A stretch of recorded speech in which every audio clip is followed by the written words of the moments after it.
नमस्कार, मैं हूं पवन त्यागी। कांग्रेस इस देश को बर्बाद करना चाहती है।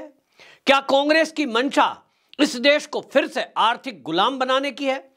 क्या सोनिया गांधी के इशारे पर कुछ षड्यंत्र किया जा रहा है जिसके कारण यह देश कमजोर हो जाए और फिर से विदेशियों का गुलाम हो जाए? यह मैं किस लिए कह रहा हूं?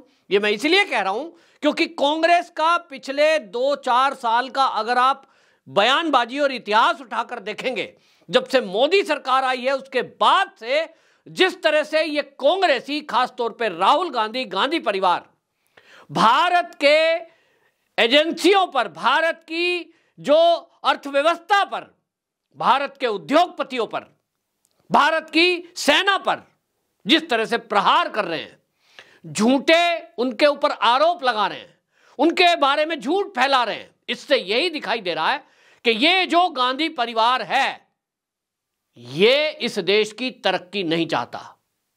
अब इस साजिश में ये कौन कौन शामिल है ये बताने की जरूरत नहीं है।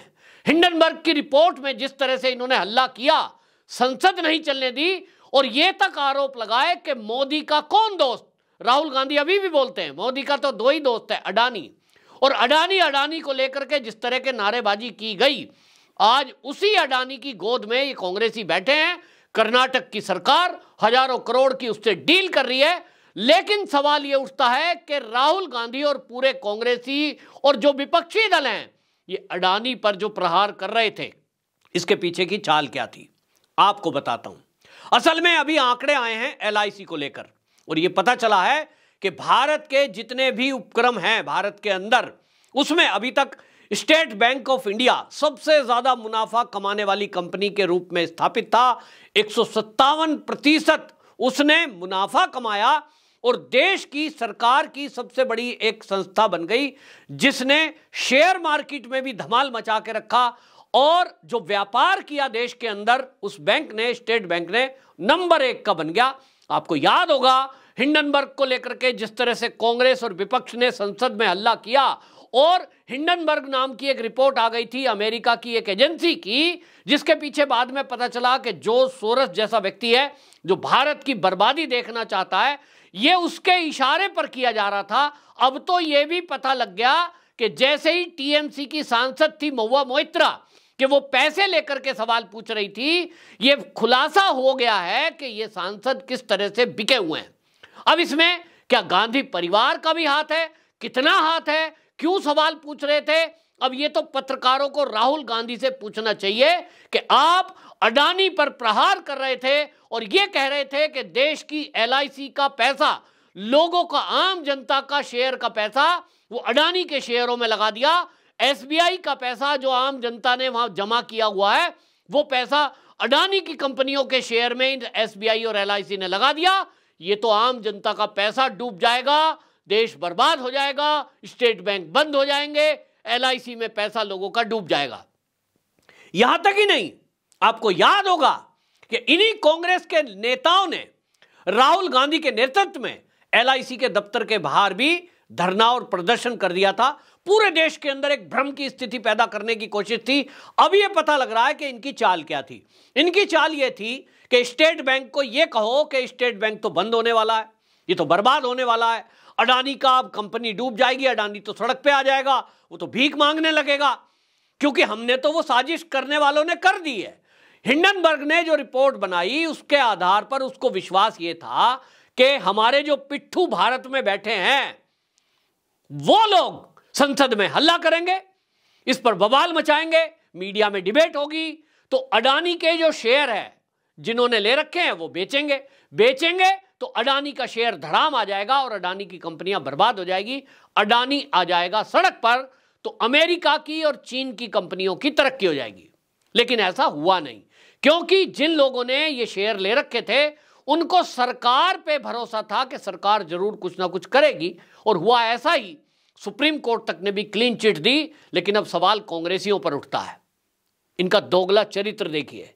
एक तरफ ये मोदी का दोस्त अडानी को बता रहे थे कि मोदी का तो केवल 2 ही दोस्त है। राहुल गांधी के भाषण उठा लीजिए कि इस देश में मोदी के 2 ही दोस्त हैं, अडानी और अंबानी। मोदी अगर किसी के लिए काम करते हैं तो अडानी और अंबानी के लिए। इन्होंने पोर्ट दे दिया, रेलवे दे दिया, ये दे दिया, वो दे दिया कहकर बदनाम किया। इनकी चाल थी कि अडानी की कंपनियों के शेयर डाउन होंगे। इसी हड़बड़ी में जब हम ये फैलाएंगे कि LIC ने अडानी के शेयर ले रखे हैं, SBI ने अडानी के शेयर ले रखे हैं और तुम्हारा पैसा डूबने वाला है, तो जो आम जनता है जिसको शेयर के बारे में ज़्यादा पता नहीं है, वो हड़बड़ी में LIC और SBI के भी शेयर अपने वापसी लेगा, यानी उनको भी सेल करेगा।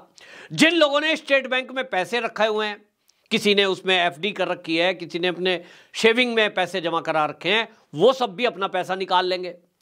SBI की जिन लोगों ने पॉलिसी ले रखी है, वो पॉलिसी अपनी विड्रॉल कर लेंगे। और इस तरह से भारत सरकार के दो बड़े उपक्रम LIC और SBI ये कंगाल हो जाएंगे, ये डूब जाएंगे और इनके लाखों कर्मचारी सड़क पर आ जाएंगे। और जब वो सड़क पर आ जाएंगे तो तुम्हारा नैरेटिव चलेगा, तुम उन जनता के बीच में, कर्मचारियों के बीच में झंडे लेकर पहुंचना और मोदी विरोध के नारे लगाना। 2024 के चुनाव में ये जनता आपको वोट दे देगी, मोदी को गाली देगी। तो ऐसी इन्होंने षड्यंत्र रचने की कोशिश की थी, लेकिन अब षड्यंत्र नाकाम हो गया। और आपको बता रहा हूं कि अब जो रिपोर्ट आई है, उस रिपोर्ट के अनुसार ये तो पहले ही सिद्ध हो चुका कि state bank of India Bharat की नंबर 1 की कंपनी बनी व्यापार करने में। और जैसा मैंने बताया 157% कमीशन, 157% जो आय है उसकी वृद्धि हुई। अब मैं बताता हूं LIC के बारे में। जिस LIC को ये कांग्रेसी, ये पूरा विपक्ष, यहां तक कि किसान नेता भी इसमें कूद रहे थे और कह रहे थे साहब LIC तो बर्बाद हो जाएगी, LIC तो अब डूबने वाली है, आम जनता का पैसा अडानी खा गया जी। और उस झूठ को खुलासा होते अब देखिए, आपको बता रहा हूं कि आज भारत सरकार के जितने उपक्रम देश के अंदर है उसमें LIC नंबर 1 पर पहुंच गया है। स्टेट बैंक ऑफ इंडिया वो नंबर 2 पर आ गया है।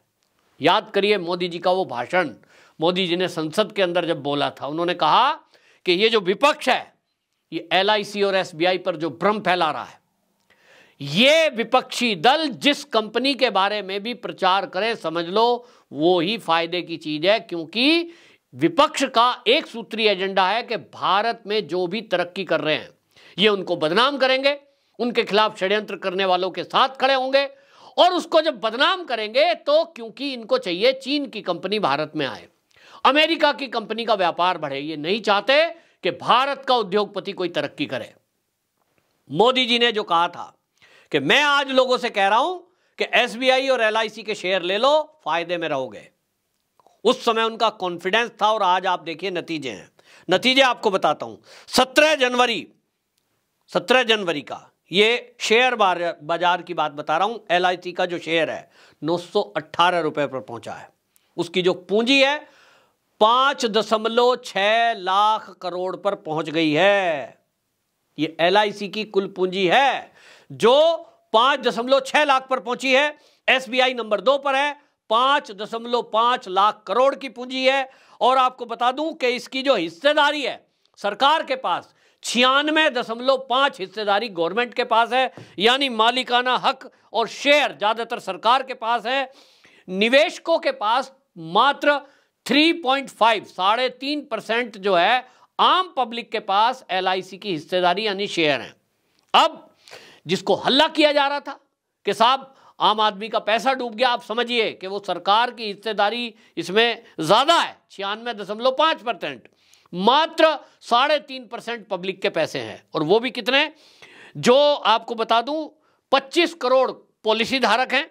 LIC की कुल पूंजी 3.6 लाख करोड़ थी, जो अभी 6 महीने में इसके शेयर 43% बढ़ चुके हैं। अब इनका जो झूठ है वो भी खुलासा हो गया, क्योंकि तेलंगाना में कांग्रेस की सरकार है और तेलंगाना के जो मुख्यमंत्री बने हैं उनके आप पुराने भाषण देखोगे तो वो भाषणों में यही कह रहे हैं कि मोदी अडानी भाई भाई और मोदी के लिए अडानी के लिए काम करते हैं। वही आज तेलंगाना की सरकार जो अडानी इंटरप्राइजेज है उससे 12,400 करोड़ के समझौते करती है, उनसे साइन किए हैं।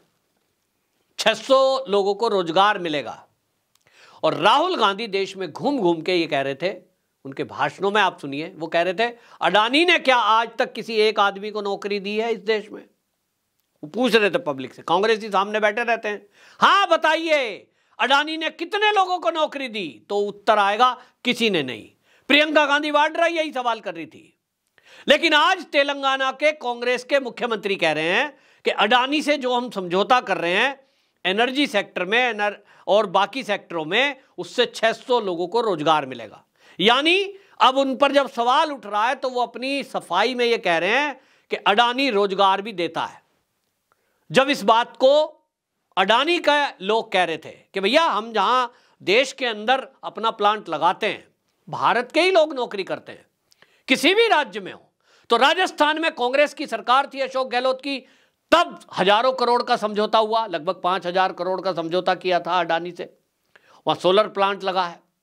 तो क्या उसमें राजस्थान के युवकों को नौकरी नहीं मिली? निश्चित रूप से मिली है। अगर हिमाचल में अडानी इंटरप्राइजेस से समझौता होता है कांग्रेस की सरकार का, तो क्या वहां जो प्लांट लगे हैं उसमें हिमाचल के लोगों की नौकरी नहीं मिली? निश्चित रूप से मिली है। लेकिन आप याद करिए, ये कांग्रेस है जो अडानी को ये कहकर बदनाम कर रही थी साहब नौकरी तो देता ही नहीं है। मतलब क्या अमेरिका के लोगों को नौकरी पे रखता है वो? ऑस्ट्रेलिया के लोग आकर भारत में नौकरी करते हैं अडानी इंटरप्राइजेस में? नहीं। लेकिन भ्रम फैलाकर, झूठ फैलाकर भारत के उद्योगपति को बदनाम करना और चीन की कंपनियों के बारे में एक शब्द नहीं बोलना, यह है षड्यंत्र। इस षड्यंत्र का खुलासा हो चुका है, कांग्रेसियों का भी झूठ का खुलासा हो चुका है। अब आप समझिए किस तरह का ये झूठ फैलाते हैं। ये भारत को बर्बाद करना चाहते हैं। इनके साथ जो कम्युनिस्ट मिले हुए हैं, जो नारा उनका नारा ही है कि आजा जंग रहेगी, भारत तेरी बर्बादी तक जंग रहेगी, जंग रहेगी, इस तरह के नारे लगाते हैं। कन्हैया कुमार उसी राहुल गांधी का खासम खास आज टीम में है।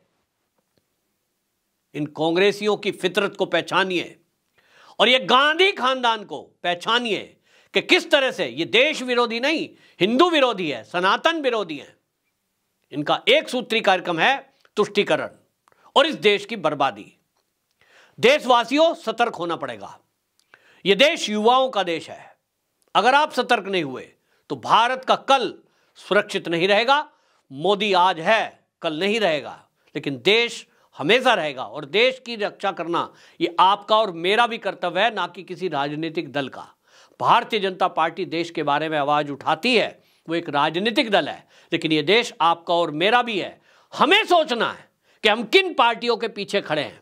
जिन्होंने राम मंदिर को रुकवाया वो कांग्रेस, जो देश के उद्योगपति को बदनाम करती है वो कांग्रेस, जो देश के संसाधनों पर ये इस तरह के झूठे आरोप लगाती है, देश की सेना का अपमान करती है, उस कांग्रेस के पीछे अगर कोई खड़ा होता है तो मुझे ये कहने में कतई गुरेज नहीं है कि वो या तो बुद्धिहीन है या तो राष्ट्रद्रोही। राष्ट्रभक्त यदि होगा तो उसको समझ आएगा कि कांग्रेस किस तरह से झूठ फैलाकर, भ्रम फैलाकर इस देश में अफरा तफरी पैदा करना चाहती थी। वो तो भगवान का भला हो कि लोग आज थोड़े धैर्यवान हैं और मोदी पर भरोसा रखते हैं, वरना सोचो कि ये दो संस्थान बर्बाद हो गए होते। आपकी क्या राय है? कमेंट बॉक्स में जरूर बताएं। वंदे मातरम।